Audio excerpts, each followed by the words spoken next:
We've all heard that we can call holding on every play. The important part of that statement is that we know which holding to call and when to call it. In order for a block to be a hold, we must see the beginning, middle, and most importantly, the disengagement of the block. How a player gets away from a block will tell us more about whether it should be a hold or not. The hold also has to be at the point of attack and have a material effect on the play.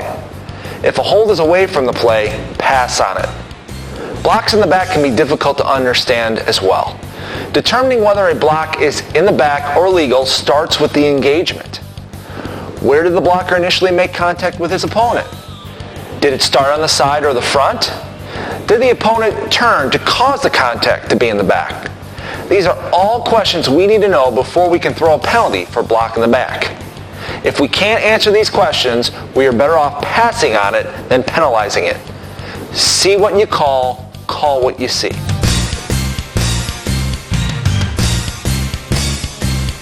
If you've been officiating a few years or more, we can all relate to the situation where the line judge calls an illegal block in the back, but on the wrong team.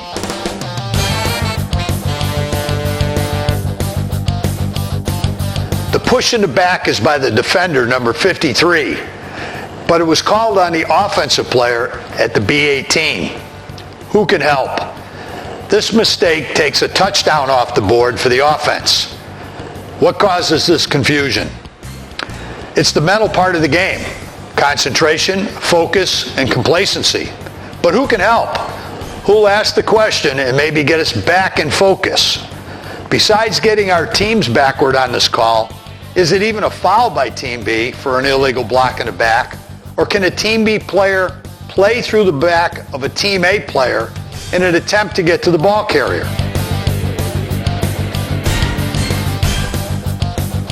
The snap starts on the right hash at the B20. The runner goes to the line judge's side for a touchdown, with a suspect offensive hold at the B5.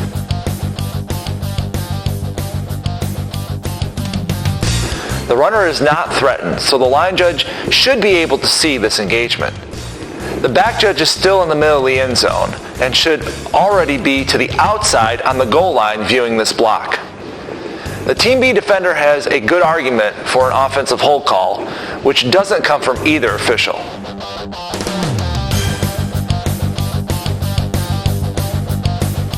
Here's a good example of a wing official officiating both the runner and the blocks at the point of attack. The line judge has pass-run play and then the correct call for the offensive hold, a grab and restrict at the point of attack.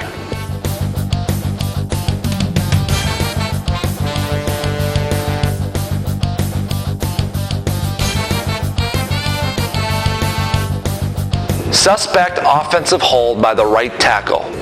Referee. The tackle is beat to the inside and grabs high on the jersey of the defender and pulls him to the ground. This should open up cleanly to the referee. It's a takedown and in the open. You don't want to miss this obvious call. There's an interception after the pass is tipped by the defensive back. Good communication between the line judge and the back judge on whether the pass touched the ground before signaling the interception.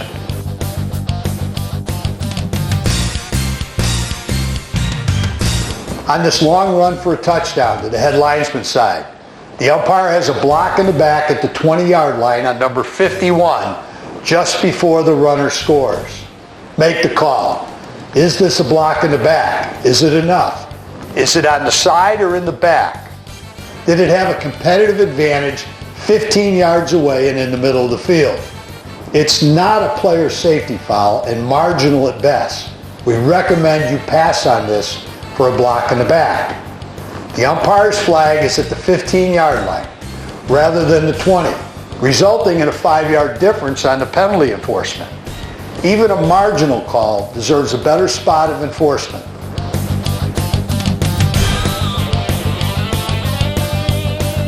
Referee has an offensive hold on this pass play.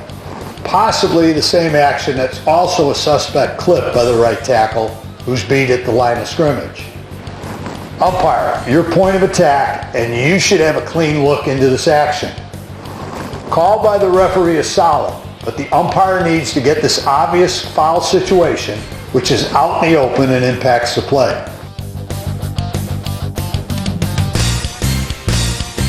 The referee and umpire have a correct call for an offensive hold on number 74 for a takedown.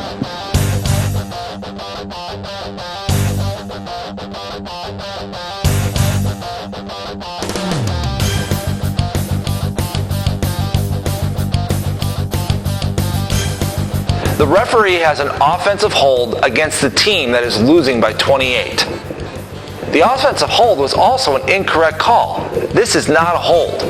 Know your game situations, and when it comes to non-safety player fouls, know when to and when not to throw your flag.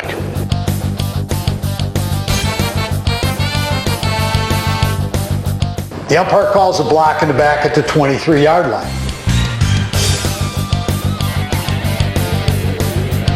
It appears too technical.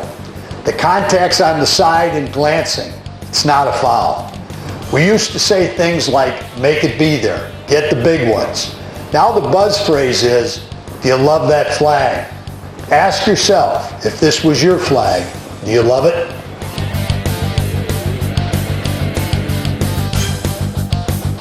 There are 2 fouls on this play, resulting in offsetting penalties. The referee has an offensive hold in the backfield on the pass play with the right tackle grabbing and restricting the defender on the outside rush. The umpire has a face mask on Team B. Each call was made based on whether the situation should be a foul or not. Too often we hear officials say a flag should be thrown because it could result in an offset. Wrong. You throw a flag because the situation creates advantage-disadvantage or is player safety related. You don't throw a flag because you might have one too. You drop a flag because the infraction has an effect on the play.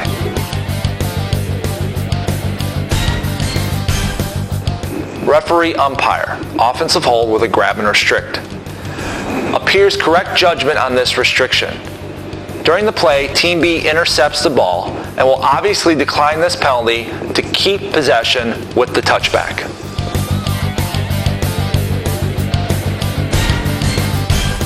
The referee has a flag for a block in the back around the line of scrimmage at the point of attack. We can't find it. The line judge has a correct call for an illegal low block. The referee only shows a preliminary on the block in the back, but the next play is 1st and 25. We're assuming the line judge stepped up and corrected the referee on the enforcement options.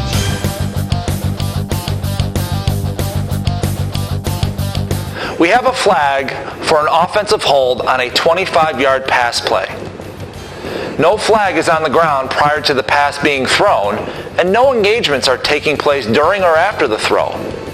If an offensive hold occurred, this had no effect on the play. Leave it alone. Make offensive hold calls have an effect on the play. An advantage or disadvantage took place.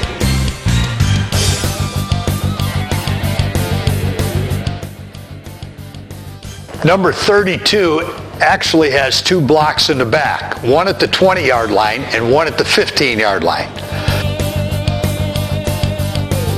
The line judge gets the block in the back at the 15-yard line. Who should take ownership for the block in the back at the 20? Maybe the referee. Free kick plays are difficult to officiate with players and officials spread out and the players running at full speed over long distances. Know your prime point of attack areas on free kicks, and know the most 2 common fouls on free kick plays are holding and blocks in the back. You may start out with specific keys prior to the kick, but realize quickly that you're in zone coverage on kick returns. The umpire has an offensive hold on the right guard for a grab and restrict with a twist, while the runner is still in the area of the point of attack. The run goes for 40-plus yards. The Team A coach isn't too pleased with the call, but it's a point of attack hold and no hesitation by the umpire. It's a good example of a solid holding call at the point of attack. It's well handled and officiated by the umpire.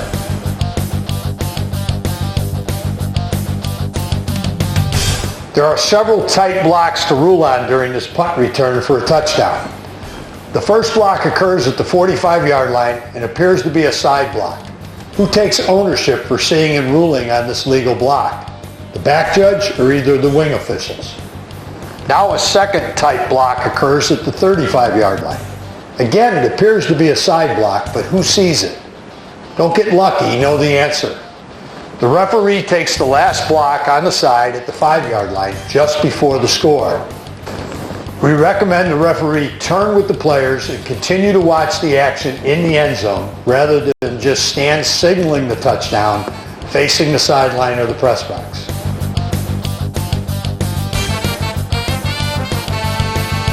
Head linesman has an offensive hold with a grab and restrict on a quarterback run to the head linesman's side.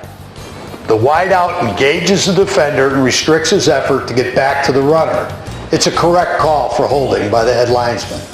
The back judge should also be in this zone and have an angle on this hold.